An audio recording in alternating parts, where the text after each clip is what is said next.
Hello guys, in this video I'm just going to explain how to factory reset your Mario Kart Live on another Switch.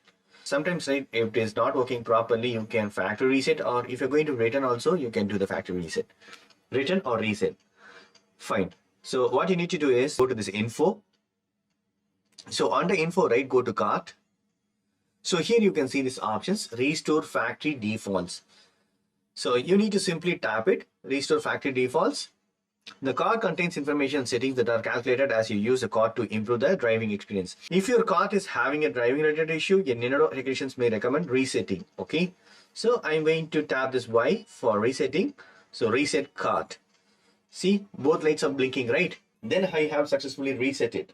So you can see these options, Y to back. So that's it, friends. Hope this video is very much helpful. Thank you so much for watching. Please put a comments and feedback and video forms. Thank you. Bye and take care.